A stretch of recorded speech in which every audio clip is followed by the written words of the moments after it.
ilaha illallah. Allahu akbar. Subhanallah walhamdulillah wa la ilaha illallah. Allahu akbar. Subhanallah walhamdulillah wa la ilaha illallah. Allahu akbar. Subhanallah walhamdulillah wa la ilaha illallah. Allahu akbar. Subhanallah walhamdulillah wa la ilaha illallah. Allahu akbar. Subhanallah walhamdulillah wa la ilaha illallah. Allahu akbar. Bismillahirrahmanirrahim. Assalamualaikum warahmatullahi wabarakatuh. Waalaikumsalam. Alhamdulillahirabbil alamin wa bihi nasta'in ala umurid dunya waddin. Wassalatu wassalamu ala Rasulillah wa ala alihi wa ashabihi ajma'in. Segala puji bagi Allah, Zat yang Maha Rahman yang Maha Rahim. Salam dan taslim semoga tercurahkan kepada junjungan kita Nabi besar Muhammad sallallahu alaihi wasallam. Insyaallah pagi ini kajian syuruk bersama guru kita Ustaz Mujahid hafidhahullah taala, dan alhamdulillah bersama kita sudah ada beliau di tengah-tengah kita. Mudah-mudahan duduk kita sampai syuruk Allah berikan keberkahan buat kita semua. Amin ya rabbal alamin. Kepada Al-Ustaz kami persilakan.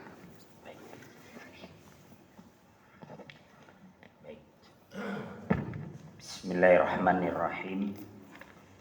Assalamualaikum warahmatullahi wabarakatuh.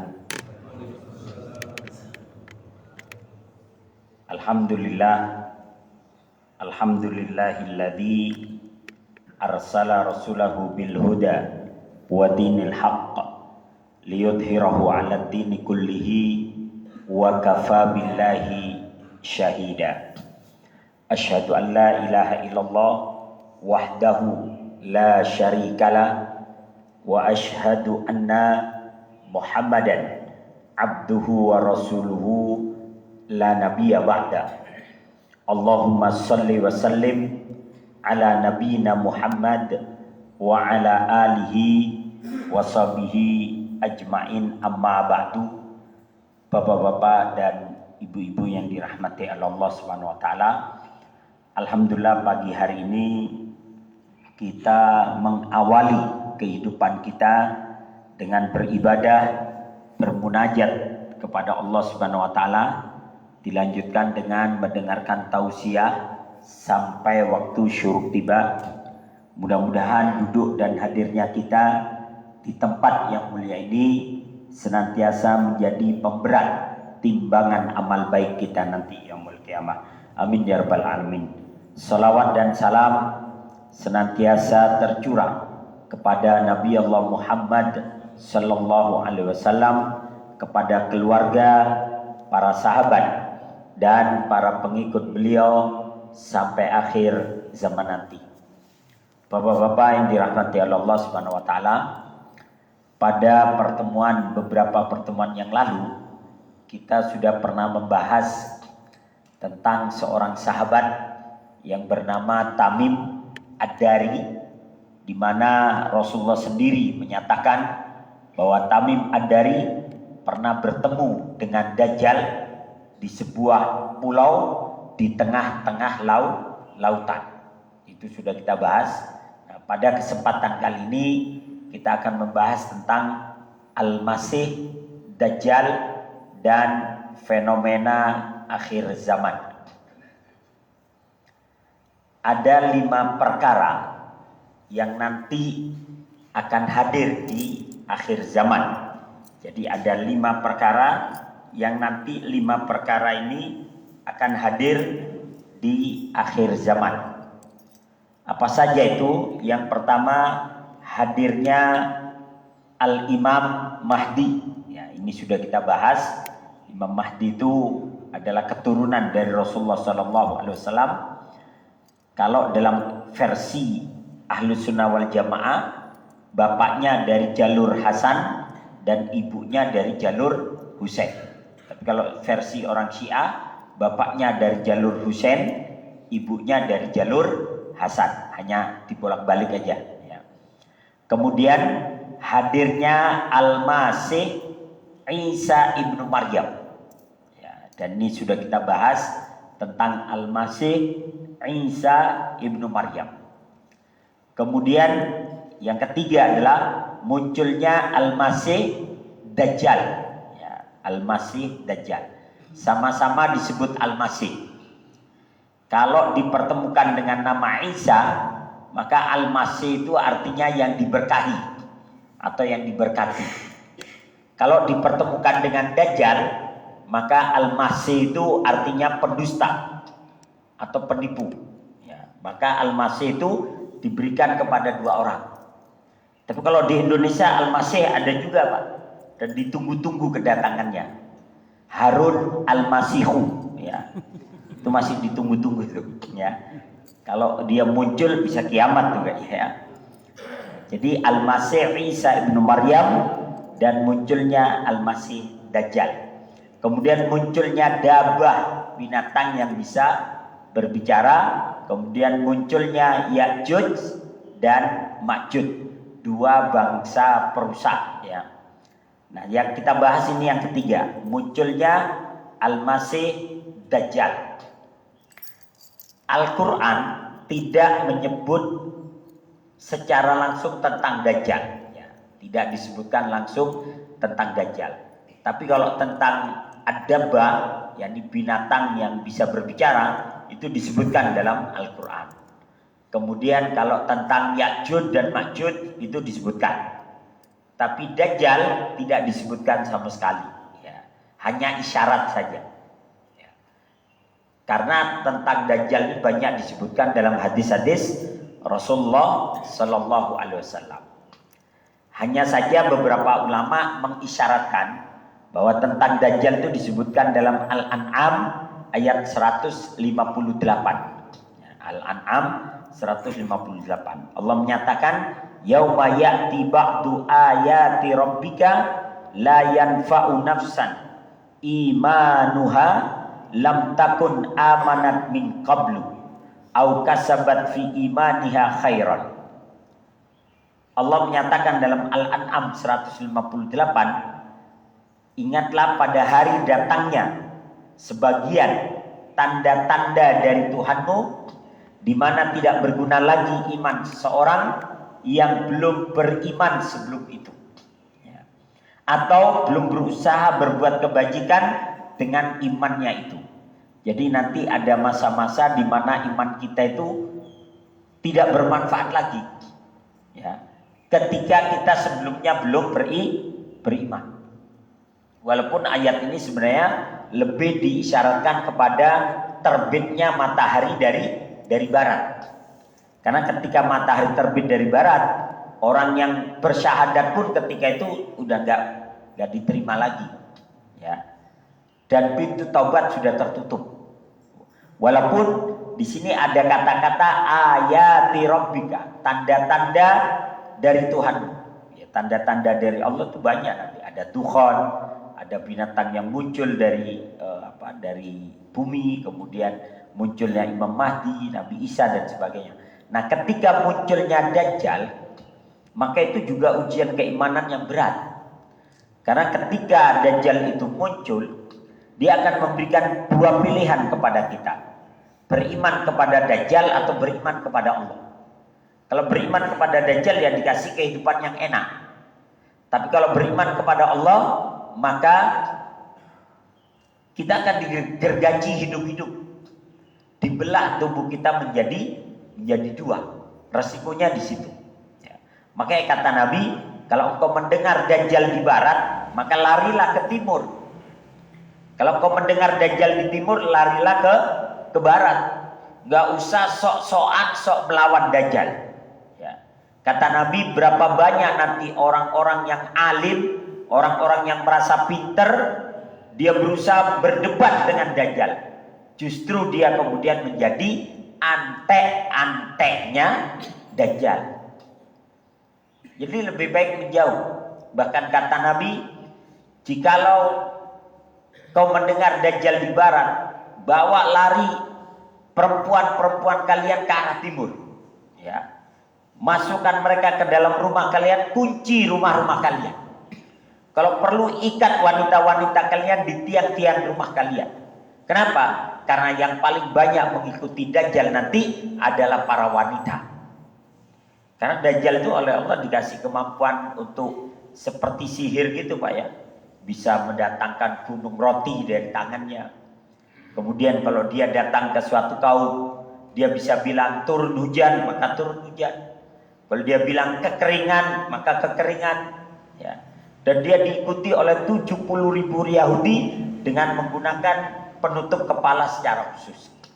Artinya ketika itu iman berat ujiannya. Ketika berhadapan dengan Dajjal. Maka diabadikan dalam surat ini, ketika itu iman rasanya tidak lagi berguna. Kemudian Rasulullah SAW menyatakan dalam sebuah hadis, kata Nabi, ma baina khalqi adama ila qiyamis saati khalqun akbaru minad dajjal. Kata Nabi SAW, ma baina khalqi Adam, tidak ada satupun makhluk sejak Adam diciptakan hingga terjadinya kiamat yang fitnahnya lebih besar dari Dajjal. Jadi tidak ada makhluk. Allah ciptakan iblis Pak. Tapi iblis tidak sebesar dahsyatnya seperti Dajjal. Iblis ngajak kita untuk tidak beriman, tapi kan iblis tidak menggergaji kita. Ya. Tidak membelah kita jadi dua. Tapi kalau Dajjal ketika kita nggak mau beriman, digergaji kita hidup-hidup. Ya, dibelah menjadi dua. Ya. Nah ini, jadi itu ujian terberat. Ya. Maka Dajjal ini ujian berat. Tapi Rasulullah SAW memberikan apa kalau bahasa kita itu penangkal lah ya, sebuah jurus lah supaya kita bisa seandainya terpaksa harus ketemu Dajjal, maka Rasul menyatakan begini.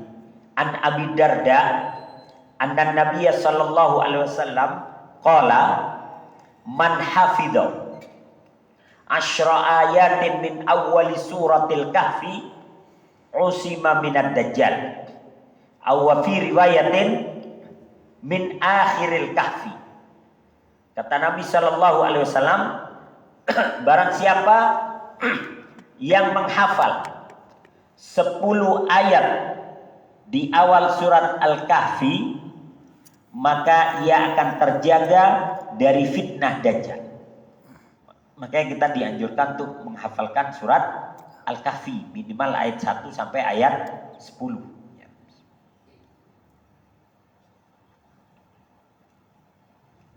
Jadi barang siapa yang menghafal 10 ayat di awal surat Al-Kahfi, maka ia akan terjaga dari fitnah Dajjal. Dalam riwayat yang lain, siapa yang menghafalkan 10 ayat di akhir surat Al-Kahfi. Jadi para ulama kemudian mengambil kesimpulan, boleh kita menghafal dari ayat 1 sampai 10 atau ayat 10 terakhir dari surat Al-Kahfi. Ya, untuk dihafal. Bahkan dalam hadis yang lain, ketika sahabat itu melihat Ibnu Sayyad. Jadi pada zaman Nabi, Pak, ada orang namanya Ibnu Sayyad. Itu penampilannya mirip kayak Dajjal, Pak. Ya. Rambutnya keriting keribu gitu, Pak. Ya. Badannya agak gempal, berisi daging semua. Agak gempal, berisi daging semua. Terus mata yang sebelah kanannya dia agak mendulu itu, Pak. Agak keluar sedikit. Nah, dia melihat dengan mata kirinya. Sehingga ketika Umar melihat dia langsung cabut pedang. Wah, ini Dajjal ya Rasulullah. Kata Nabi, bukan, itu Ibnu Sayyad. Iya, tapi ini Dajjal, mirip banget. Bukan, masukkan pedangnya, dimasukkan lagi sama Umar. Kata Nabi, seandainya dia Dajjal, maka bukan tandingan wahai Umar. Bahkan kalian tidak bisa mengalahkannya. Seandainya dia Dajjal, aku yang akan menghadapinya. Tapi karena dia Ibnu Sayyad, ya. Ternyata Dajjal itu kan gak menikah, gak punya anak, gak punya istri. Nah, ternyata Ibnu Sayyad itu kemudian lama-kelamaan masuk Islam. Masuk Islam, kemudian dia menikah dan kemudian berhaji bersama Rasulullah SAW. Walaupun Ibnu Sayyad sempat jengkel karena dia dituduh Dajjal. Ya, kata dia, lu nuduh-nuduh gue Dajjal kan gak nikah. Saya kan nikah, kata dia. Dajjal gak punya anak, saya kan punya anak. Main nuduh aja gitu ya. Jadi ada dua orang ya yang pada masa Nabi itu secara fisik itu miriplah dengan Dajjal secara fisik.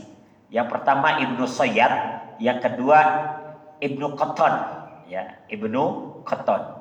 Tapi kemudian Nabi mengklarifikasi bahwa ini bukan Dajjal.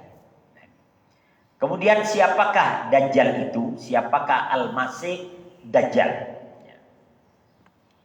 Asal makna Dajjal ialah al-khalat, ya, mencampur adukan atau mengacaukan atau membingungkan. Dajjala yudajjilu artinya mencampurkan atau mensamarkan, ya, atau menutupi.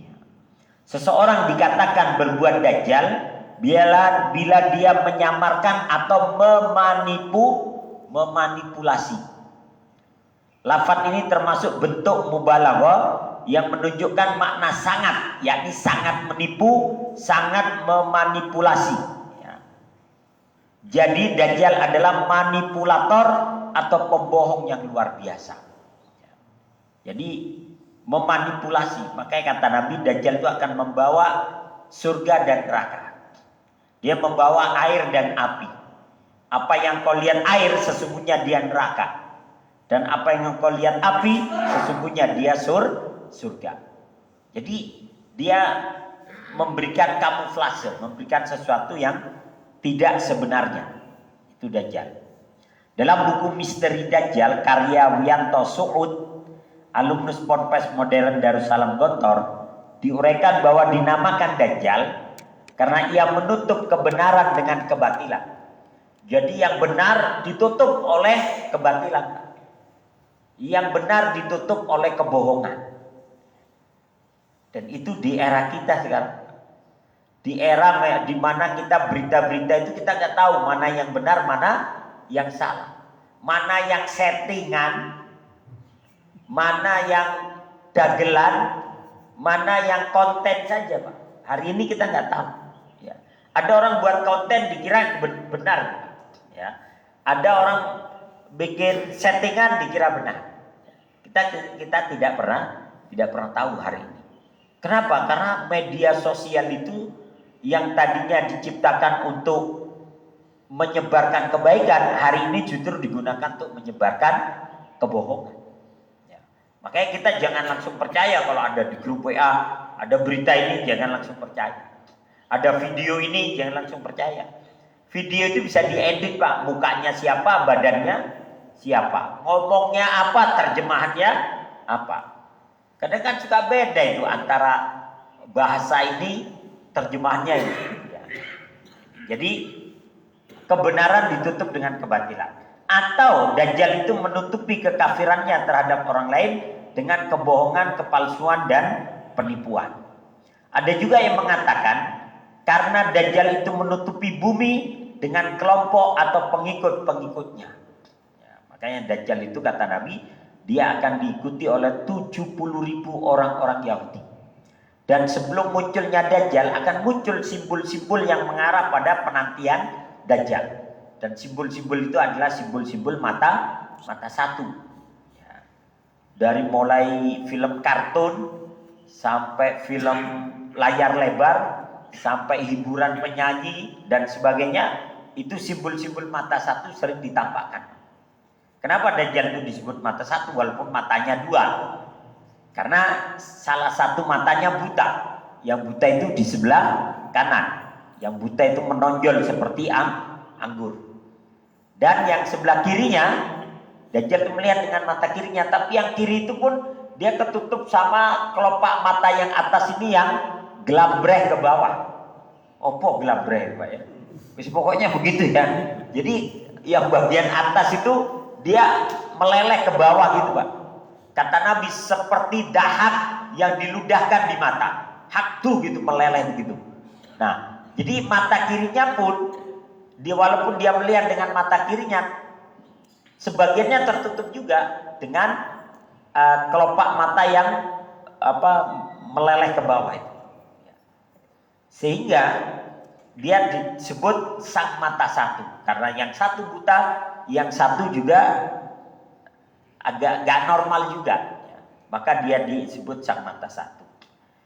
Bahkan kata-kata Dajjal ini kemudian digunakan sebagai umpatan, Pak. Sejenis kata-kata kotor untuk meluapkan kemarahan atau kejengkelan yang sudah mencapai ambang batas. Orang kan kadang kalau jengkel kan Dajjal lu ya, gitu aja, saking ininya itu sudah ya. Kalau udah disebut Dajjal itu sudah habis sudah. Kemudian deskripsi penjelasan tentang fisik Dajjal, kalau dilihat dari segi asal usul atau garis keturunan Dajjal, ada yang mengatakan Dajjal itu bapaknya adalah seorang dukun Yahudi. Jadi bapaknya dukun Yahudi yang dikenal dengan nama Syah. Sedangkan ibunya berasal dari bangsa Jin. Ada yang menyebutkan ibunya manusia tapi dia dukun juga. Tapi memang kadang dukun itu menikah dengan bangsa jin juga, Pak ya. Kadang menikah dengan bangsa jin. Walaupun ya Islam melarang seperti itu. Karena memang di Probolinggo itu ada ustadz namanya Ustadz Abdullah Wahid. Dulu sebelum dia jadi ustadz, dia pernah jadi dukun, Pak. Waktu masih muda itu dia pernah jadi dukun. Bertapa di sana sini. Sampai akhirnya dia pernah bertapa itu 40 hari 40 malam. Dan dia dapat jin perempuan tuh, Pak. Namanya Satu. Kata beliau Allahu alam ya. Rambutnya itu pernah melihat dalam wujudnya yang pernah dia lihat. Rambutnya panjang tuh, Pak, sampai ke di bawah lutut tuh, Pak. Terus mohon maaf, neneknya itu sampai ke dengkul katanya. Kakinya kayak kaki kuda. Terus badannya ini bulu semua, Pak. Tapi perempuan. Sampai akhirnya karena sering digunakan tuh jin, sampai akhirnya minta dinikahi, Pak. Minta dinikahi. Berarti apa? Memang ada para dukun itu yang menikah dengan bangsa jin. Tapi wallahu a'lam kalau Dajjal ini apakah benar ibunya dari bangsa jin? Yang jelas bapaknya adalah seorang dukun, ibunya juga bukanlah orang yang beriman. Bapaknya badannya gemuk banget gitu, Pak ya, tinggi besar. Kemudian hidungnya itu seperti betet, Pak ya. Seperti betet ya. Nah ini. Kemudian namun begitu kelahiran dan kehidupan masa kecilnya tidak diketahui secara pasti. Konon Dajjal itu pernah ditangkap dan dipenjarakan oleh Nabi Sulaiman karena mempunyai hubungan dengan makhluk halus. Ya. Jadi ada beberapa riwayat yang menyebutkan Nabi Sulaiman lah yang memenjarakan Dajjal di tengah-tengah pulau. Di tengah-tengah pulau, di tengah-tengah lautan. Dan ada beberapa riwayat yang pernah saya baca. Dajjal itu dari kecil memang jarang makan dan minum. Hampir sama sekali tidak makan dan minum. Dari sejak lahir sampai dia usia 40 hari itu nggak menyusu, nggak apa dan sebagainya. Jadi memang Memang Allah ciptakan nih memang khusus untuk ujian. Ya. Manusia tapi usianya panjang. Walaupun tidak makan, tidak minum, Allah berikan kekuatan dan kehidupan. Wallahu a'lam bishawab. Ya Allah, kalau Allah menghendaki Pak, orang nggak makan, nggak minum tetap hidup. Contohnya Nabi Yunus. Nabi Yunus itu dikubur dalam perut ikan selama 40 hari 40 malam, tapi Nabi Yunus tetap hidup. Ya, tetap hidup. Jadi kalau Allah menghendaki apa saja bisa terjadi. Nah, sebagaimana diketahui Nabi Sulaiman dianugerahi kekuasaan atas bangsa manusia dan jin. Jadi Nabi Sulaiman itu bisa menguasai bangsa manusia dan bangsa jin. Bahkan jin-jin itu dan manusia kalau diperintahkan membangun satu bangunan semalam, jadi semalam. Ya. Makanya ada yang menyebutkan candi-candi yang ada di muka bumi itu bagian dari peninggalan Nabi Sulaiman. Wallahu a'lam bishawab. Ya. Nah, kemudian bahkan Nabi Sulaiman itu mampu memahami dan berbicara dengan bangsa binatang. Nabi Sulaiman pun mengetahui apa yang telah dilakukan oleh Dajjal. Ya. Untuk memastikan kebenaran Dajjal pernah ditangkap oleh Nabi Sulaiman, tentu perlu referensi atau rujukan lebih mendalam dan sahih. Namun disebutkan bahwa Dajjal pernah menduduki singgasana Nabi Sulaiman. Jadi bangsa jin aja gak berani tuh duduk di kursi kerajaan Nabi Sulaiman. Bahkan jin sendiri ketika Nabi Sulaiman itu wafat dalam keadaan duduk di atas kursi singgasananya dengan bertahan dengan tongkatnya begini, ya. Bangsa jin gak tahu tuh kalau Nabi Sulaiman udah wafat. Mereka menyangka Nabi Sulaiman tertidur. Baru itu setelah tongkatnya dimakan rayap, tongkatnya rapuh, patah, baru Nabi Sulaiman terjatuh. Baru bangsa jin tahu, wah ternyata Sulaiman sudah wafat. Baru mereka berani duduk di situ. Ya. Nah, Dajjal itu berani duduk ketika Nabi Sulaiman masih hidup. Sehingga kemudian ia ditangkap dan dipenjarakan. Ya. Dan ini merupakan pendapat ahli tafsir Syekh Imran Hussein dalam bukunya The Quran, Dajjal and the Jasad. Ya. Nah, ada hadis yang menyatakan begini. Sebelum munculnya Dajjal yang sebenarnya, akan muncul Dajjal-Dajjal kecil yang jumlahnya sekitar 30 orang. Yaz'umuna annahu nabi. Semuanya mengaku sebagai nabi. Nah, di antara yang pernah tertuduh sebagai Dajjal itu ada namanya Sri Satya Sai Baba. Walaupun ini sudah wafat tahun 2011. Cuman kenapa Sri Satya Sai Baba ini pernah tertuduh sebagai Dajjal kecil? Karena dari sisi penampilan hampir mirip gitu. Walaupun matanya normal gitu ya. Kenapa dia tertuduh? Karena dia pernah mengaku sebagai nabi. Ya, dia mengaku sebagai nabi, kemudian dia mengaku sebagai Tuhan. Dia mengatakan, panggillah aku dengan nama yang kalian sukai. Akulah Krishna. Nah, Krishna ini dewanya orang-orang Hindu. Akulah Allah. Allah ini Tuhannya orang-orang Islam. Akulah Al-Masih, yakni Yesus. Ya. Dia Tuhannya orang-orang Nasrani. Nah, dia mengaku itu. Dan pengikutnya banyak. Jutaan, hampir 5 juta orang ketika itu. Ya. Dari berbagai negara. Kemudian dia menyatakan Tuhan harus berwujud sebagai manusia. Tuhan harus bicara langsung dengan manusia. Tuhan harus berinteraksi dengan manusia. Karena kalau tidak, Tuhan akan ditakuti, bahkan akan dijauhi. Jadi dia mengaku dirinya adalah Tuhan yang mewujudkan diri sebagai manusia, bergaul langsung dengan manusia. Kemudian dia mengaku tidak ada agama Islam, tidak ada agama Nasrani, tidak ada agama Hindu. Yang ada adalah agama cinta. Jadi mengaburkan kebenaran satu agama dengan yang lainnya. Rasulullah SAW menyatakan di awal kemunculannya Dajjal akan berkata, aku adalah nabi. Jadi siapapun yang mengaku nabi hari ini Bisa jadi dia adalah bagian dari dajjal-dajjal kecil. Ya. Padahal kata Nabi, tidak ada nabi lagi setelahku. Kemudian Dajjal akan memuji dirinya sambil berkata, aku adalah Rabb kalian. Aku adalah Tuhan kalian. Padahal kalian tidak dapat melihat Rabb kalian hingga kalian mati. Ya. Hadis diriwayatkan oleh Ibnu Majah. Jadi kenapa Dajjal ini Sri Satya Sai Baba ini kemudian tertuduh sebagai Dajjal kecil? Karena dia mengaku Nabi, mengaku Tuhan. Ada juga dari India itu, dari Lahore.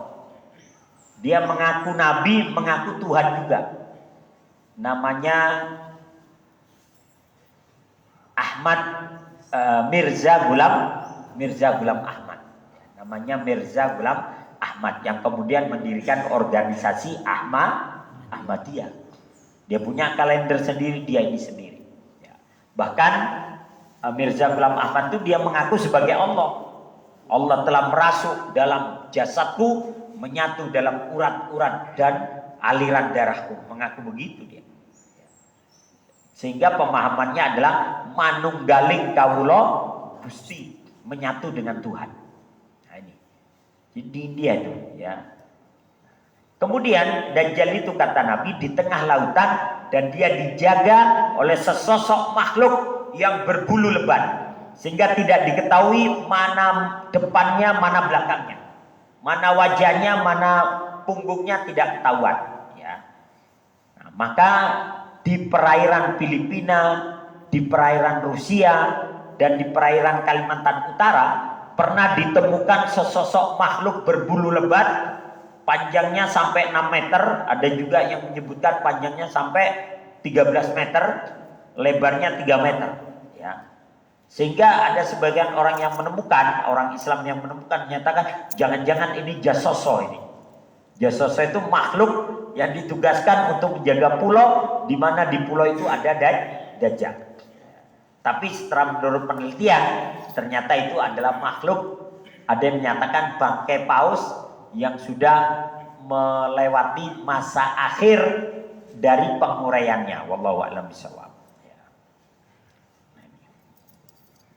Dunia sempat dihebohkan dengan terdamparnya sesosok makhluk berbulu tebal berwarna putih di beberapa tempat. Di Filipina pada 2017 silam, sesosok makhluk laut berbulu tebal berwarna putih dengan panjang 6 meter ditemukan terdampar di sebuah pantai di Oriental Mindoro. Dunia pun sempat heboh dengan kemunculan makhluk tersebut. Umat Islam pun banyak yang menduga bahwa itu adalah al-jasasa. Kemudian di Indonesia, tepatnya di Kalimantan Utara pada 2019 silam, sesosok makhluk laut berbulu tebal berukuran raksasa yang tak diketahui yang mana kepalanya dan yang mana ekornya juga ditemukan terdapat di pantai Ibu Indah, Pulau Kuning. Namun berdasarkan hasil penelitian laboratorium, kemudian diketahui bahwa semua makhluk tersebut adalah bangkai satwa laut raksasa yang sudah mengalami masa akhir dekomposisi atau air. Kemunculannya terjadi akibat gempa laut dan kemudian mengangkatnya ke permukaan. Dalam suatu hadis dari Fatimah binti Qais disebutkan bahwa rombongan Tamim dari kabilah Afan yang susah pergi berlayar ke lautan antara Syam dan Yaman. Di tengah perjalanan mereka bertemu di sebuah pulau. Rombongan pun bergabung di pulau tersebut. Lalu mereka bertemu dengan sesosok makhluk berbulu lebat yang tak dapat dibedakan mana kepala dan mana ekornya. Makhluk itu berkata bahwa dia adalah al-jasasa.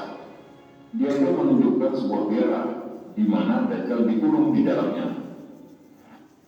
Jadi dalam hadis disebutkan Dajjal itu di tengah-tengah pulau, di tengah lautan, dan pulau itu dijaga oleh al-jasasa. Jasasa itu artinya yang memata-matai, Pak. Jadi makhluk itu selalu memata-matai siapa saja yang masuk ke pulau itu. Salah satunya adalah Tamim Ad-Dari. Sehingga ketika ada sesosok makhluk berbulu lebat terdampar di satu pulau atau di ini, orang khawatir jangan-jangan nih jasasa udah mati gitu ya. Kalau jasasanya udah mati berarti Dajjalnya keluar dong. Wallahu a'lam bishawab.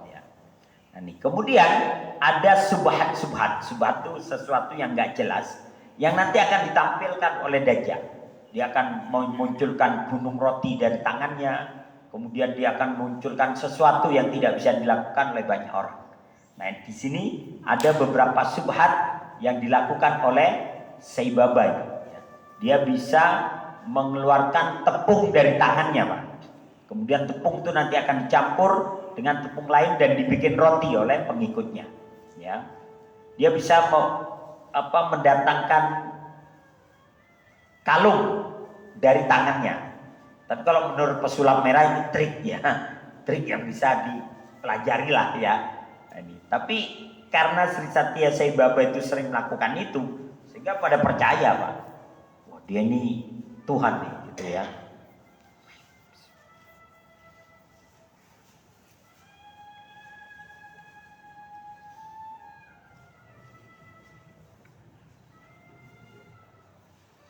Dia bisa mengeluarkan batu akik gitu, Pak, batu cincin ya, Bapak, kadang dari tangannya, kadang dari mulutnya. Ya. Walaupun kalau menurut para ini yang biasa pesulap itu, ya itu bisa dipelajari, ya, wallahu a'lam ya. Dan mereka mendapatkan pengikutnya tidak hanya orang Hindu, tapi orang Muslim pun ada yang mempercayainya. Bahkan orang Nasrani juga ada yang percaya. Dia bisa mengeluarkan ini, itu, dan sebagainya. Kalau kondangan ke pernikahan, dia nggak bawa kado, Pak.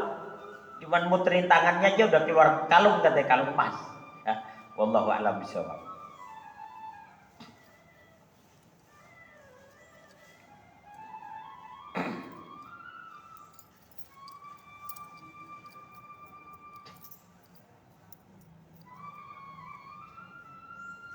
Nah, yang paling diharapkan tuh tepungnya itu katanya, Pak.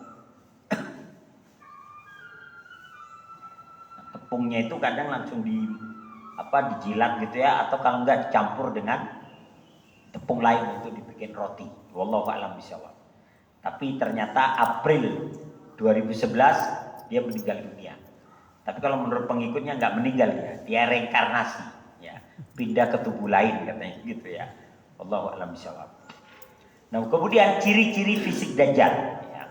Rasulullah SAW memberikan ciri-ciri tentang Dajjal supaya kita itu seandainya kalian melihatnya, kalian pasti tahu itu Dajjal. Ya. Dari Anas, Rasulullah SAW bersabda, "Mabu Isa Nabiyun illa andara ummatahul a'war al-kadzab.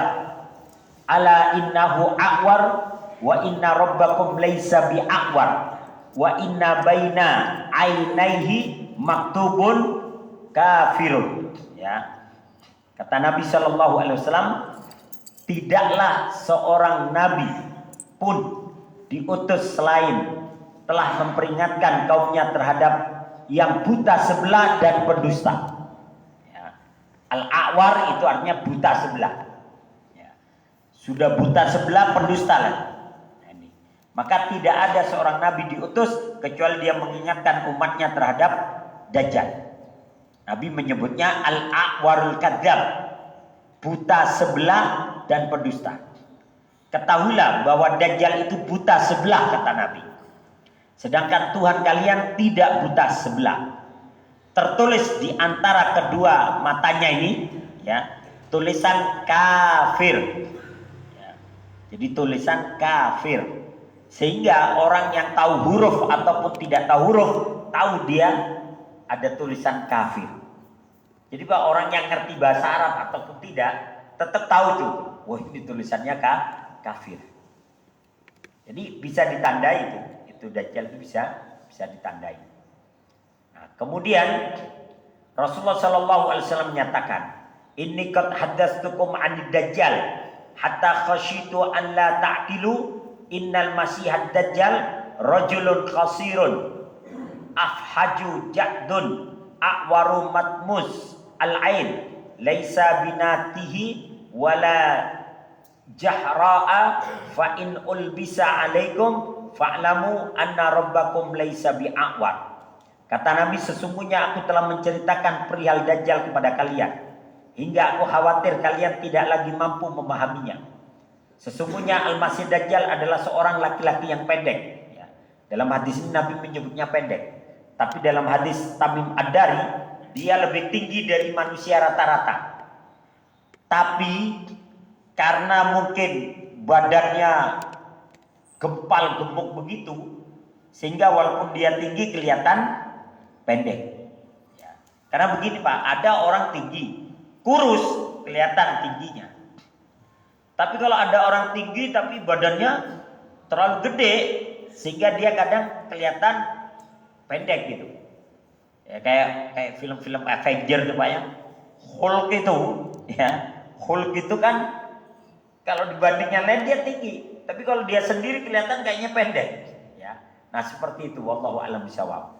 Sehingga Nabi di sini mengisyaratkan dengan bahasa seorang laki-laki yang terlihat pendek, saking gempalnya itu, badannya isi daging semua. Kemudian berkaki bengkok, ada yang menyebutkan riwayat kakinya itu bengkok begitu, letter O Pak. Jadi kalau jalan tuh agak letter O gitu. Tapi kalau ada orang kakinya letter O gitu jangan, Dajjal jangan ya. Tiap orang kan beda-beda ya. Nah, kemudian berambut keriting. Jadi keritingnya keriting keribu itu. Buta sebelah ya. Yang buta itu matanya tidak terlalu menonjol dan tidak pula terlalu tenggelam. Jadi mata yang buta itu sebelah kanan menonjol seperti buah anggur yang busuk kata Nabi. Jadi agak-agak mendolo gitu, agak keluar gitu ya. Jika kalian merasa bingung, maka ketahuilah bahwa Tuhan kalian tidak buta. Karena nanti Dajjal itu mengaku Tuhan. Kalau ada pemuda yang nggak percaya ini bahwa dia Tuhan, dipanggil tuh pemuda itu. Sini kamu. Bapak ibumu udah mati kan? Saya akan kembalikan bapak ibu. Siapa nama bapak ibu? Disebutkan langsung dipanggil. Muncul Pak. Muncul di hadapan anak itu dan di hadapan orang banyak. Sehingga orang yakin, wah ini Tuhan ini. Itu bapak ibunya balik. Ya. Padahal dalam riwayat disebutkan sesungguhnya yang menjadi bapak ibunya adalah jin-jin yang diperintahkan oleh Dajjal. Kan jin bisa mewujudkan dirinya seperti siapa aja Pak. Dengan kehendak Allah, dengan izin Allah. Maka sesungguhnya yang jadi bapak ibunya itu adalah jin yang sudah diperintah oleh Dajjal, bukan bapak ibu yang sebenarnya. Tapi karena untuk itulah sehingga apa? Sehingga orang percaya, oh iya benar nih Tuhan. Kemudian nanti Dajjal akan menggergaji seorang pemuda, digergaji menjadi dua bagian, orang-orang ketakutan. Maka kemudian Dajjal akan mengangkangi jasadnya yang terbelah dua itu. Kemudian Dajjal akan bilang, bangun lagi kamu, bangun, bersatu lagi tubuhnya, hidup lagi. Sehingga banyak orang-orang yang percaya kemudian dia Dajjal. Tapi nanti akan muncul seorang pemuda, ya, yang dalam hadis itu disebutkan ya, dia pemuda Palestina gitu ya, pemuda yang ada di negeri Syam. Pemuda ini nanti digergaji, suruh beriman, berimanlah kau kepadaku. Maka dia mengatakan, enggak, kamu adalah Dajjal. Kamu bukan Tuhan. Saya gergaji kamu, gergaji aja. Maka dia digergaji. Setelah itu dihidupkan lagi sama Dajjal. Hidup kamu. Begitu hidup, bagaimana? Kamu beriman pada saya? Enggak, pokoknya kamu itu Dajjal. Digergaji lagi, ya. Kemudian dihidupkan lagi. Bagaimana? Engkau Dajjal? Aku Tuhan? Enggak, engkau adalah Dajjal. Akhirnya ketiga kali Dajjal mau menggergajinya, Allah bikin Dajjal itu lemah, tidak mampu terhadap anaknya. Sehingga ketahuan, wah ternyata Dajjal lemah juga, tidak mampu menghadapi seorang pemuda yang teguh imannya, walaupun dia sudah 2 kali dibunuh. Nah, tapi itu nanti di akhir zaman. Ya, wallahu a'lam bishawab. Kemudian dalam hadis yang lain Rasulullah menyatakan, Innallaha laisa bi'awar. Allah itu tidak buta sebelah. Ala innal masihad dajjal a'warul ain al-yumna. Ketahuilah bahwa Dajjal itu buta sebelah kanannya. Jadi mata sebelah kanannya buta, yang keluar seperti buah anggur. Kana ainahu ilabatun tafiyah. Seakan-akan matanya seperti buah anggur yang menjorok. Jadi yang buta itu adalah yang seperti buah anggur yang menjorok tadi. Jadi banyak hadis-hadis yang menyebutkan buta sebelah mata kanannya. Tapi ada satu hadis yang diriwayatkan oleh Hudzaifah Ibnul Yaman yang menyebutkan buta mata kirinya. Jadi dalam hadis Hudzaifah bahwa Dajjal itu buta mata sebelah kirinya. Sehingga para ulama menyatakan begini, bisa jadi Hudzaifah Ibnul Yaman salah dalam memahami hadisnya. Kenapa? Karena mata yang kiri Dajjal itu juga ada gelambirnya gitu Pak ya, ada kelopak mata yang menutup sebelah itu. Sehingga bisa jadi karena Hudzaifah mendengar bahwa di bagian kirinya ada kelopak yang meleleh, sehingga dia menyatakan yang kiri adalah yang buta. Padahal dalam banyak hadis yang lain yang buta adalah yang sebelah kanannya. Kemudian innahu syabun qatatun alaihi tawfiya kana asbihahu bi Abdul Uzza bin Qatat. Faman adrakahu minkum faqra alaihi fawatiha suratul kahfi. Kata Nabi, Dajjal adalah seorang pemuda. Tapi pemuda di sini bukan berarti kayak anak SMP, SMA enggak Pak. Mungkin sekitar 30 tahunan atau apalah. Pokoknya Dajjal itu orang yang terlihat masih muda. Walaupun dia sudah usianya panjang. Kok bisa? Ya kalau Allah menghendaki bisa. Ashabul Kahfi itu tidur 309 tahun. Tapi semuanya masih muda. Begitu mereka bangun, apa kata mereka? Kayaknya kita tidur sehari atau setengah hari. Kenapa? Karena begitu bangun gak ada yang berubah. Coba kalau tidur kemudian bangun udah putih semua jenggotnya gitu. Pasti heran, lu tidur berapa tahun? Tapi karena tidur tidak ada perubahan, sehingga mereka menyatakan labisna yauman au ba'da yaum. Kami rasanya tidur sehari atau cuma setengah hari. Jadi kalau Allah membuat orang itu awet muda, ya tetap awet muda. Ya. Karena ada nenek-nenek yang masih kelihatan 30 tahunan Pak ya, padahal dia sudah 70 tahun. Ada, kalau Allah menghendaki bisa. Ya. Nah kemudian Rasul pernah menceritakan soal ciri-ciri Dajjal di tengah orang banyak. Dari Abdullah bin Umar dia mengatakan, sesungguhnya Allah itu tidak picak sebelah. Ketahuilah sesungguhnya Al-Masih Dajjal itu picak sebelah mata kanannya. Matanya seperti sebuah anggur yang mendongkol gitu ya, yang keluar. Kemudian satu hadis lagi, sesungguhnya Allah Ta'ala bukanlah bermata satu. Ketahuilah bahwa Al-Masih Dajjal itu bermata satu. Mata kanannya tidak tampak, jadi mata kanannya itu yang buta ya. Sedangkan mata kirinya tertutup dengan daging, jadi ada kelopak mata yang meleleh. Nah inilah ciri-ciri Dajjal. Ini dari segi fisiknya.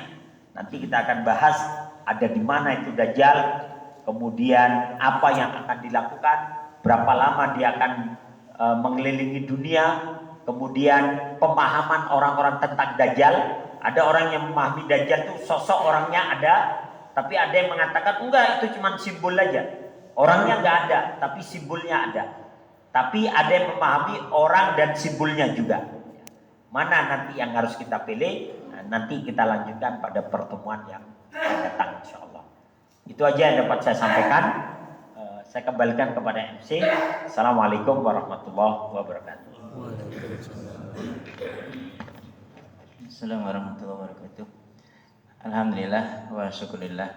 Barangkali ada pertanyaan dari para jamaah untuk tema Dajjal pagi hari ini. Kayaknya pas deh. Ya, sepertinya tidak ada. Sudah masuk waktu syuruk ya? Sudah masuk. Baik, kita sama-sama membaca doa kafatul majelis. Subhanakallahumma bihamdika asyhadu an la ilaha illa anta astaghfiruka wa atubu ilaik. Terima kasih Ustaz, jazakumullah khairan atas ilmunya. Mudah-mudahan keberkahan buat kita semuanya. Amin ya rabbal alamin. Wassalamualaikum warahmatullahi wabarakatuh.